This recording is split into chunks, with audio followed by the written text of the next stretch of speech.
his workshop. In his workshop, we have been talking about how God shaped us into who he created us to be, so we can do what he created us to do. We were made in his image, and throughout our lives, God is restoring his image in us. Let's recap what's being created in God's image means. It means we have an identity. We're God's children. It also means we have a purpose, to love God and to love others. And finally, it means we have a mission, which is our unique contribution to God's kingdom. God has planned for us a life that counts, a life that makes an eternal difference. He is always at work, shaping us for his amazing life he has planned for us.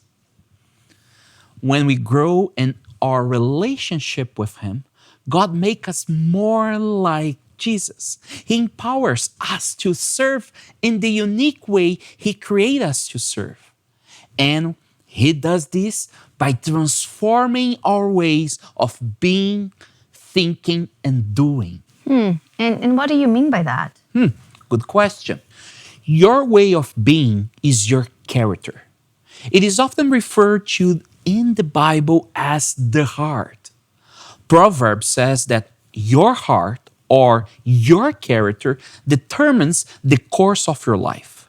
God transforms your character, your way of being, to put your life on course with his kingdom. I love that. So our way of thinking then is our perspective or our mindset. Exactly. As we grow in our relationship with God, he gives us his kingdom perspective on reality. He teaches us to see him, the world, and our place in the big picture through his eyes.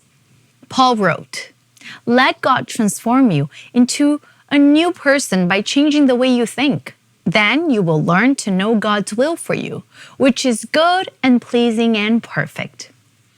That's right. When our way of thinking is transformed, we can understand where God is leading us. We can keep our focus on his will for us, which leads us to our way of doing. Our way of doing is how we live and serve. That's right, Rebecca. When God transforms our way of doing, we learn to live out his kingdom's values. As our relationship with him deepens, he develops our gifts and skills. He channels them towards service for others and for his kingdom. I have something that can help illustrate this point, Rebecca. I'll try to draw a letter, okay? You know I'm not good in drawing, but keep with me. I applaud your attempt.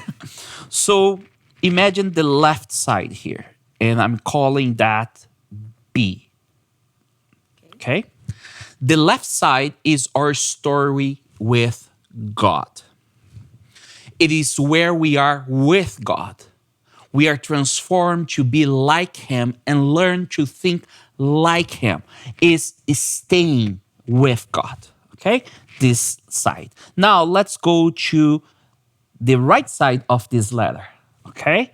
And I'm calling this side do. Is where we do things. The right side is where we live as God would have us live, where we do the things he wants us to do. Now, this letter is missing something, right? What? The rungs. The rungs. So, imagine the rungs that connects the be and the doing of this journey, this experience. The rungs is between are the opportunities God gives us to practice what we are learning with him. We get stretched. We face success and challenges. And this brings us back to being with God. So it's a movement that we start doing, and as we do, we go back to be. And as we're with God, God sends us to do. It's a movement on this ladder. We come back to him, the be, to rest and recharge. We debrief with him the lessons we learn from the experience. Sometimes we'll need to ask for forgiveness, in my case, most of the time. A weak point in our character or way of thinking may be revealed in the experience as we do things. We can bring this to God and ask Him to help us. And then we go out again when He calls us. That is an incredible illustration. All of this takes place in a relationship with God. And at the heart of every relationship is trust. That's right. The rungs here is the trust part that you just highlighted. As we grow closer to Jesus, our trust in Him will grow as well. The more we trust Him, the more He can transform us, and the more we can follow Him in His leading. This is a lifelong journey. It won't happen overnight, but we don't have to wait for it to happen before we can live a life that counts. We don't have to wait until we achieve some kind of high spiritual level before we can do something meaningful. God uses us as we are, while He simultaneously perfects us. God is building the airplane as we fly it. In this episode, we have been flying at 8,000 feet. We have only got a bird's eye view of these concepts. But don't worry, as we go forward, we'll bring the plane lower to the ground and we'll take a closer look at these concepts. In the study guide for this episode, we've included some guided questions to help you apply these concepts to your own life. I encourage you to download the study guide and work through the questions.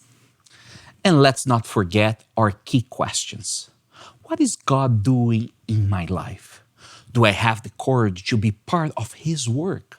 Am I truly willing to join Him in His work of redemption in my life and all around me?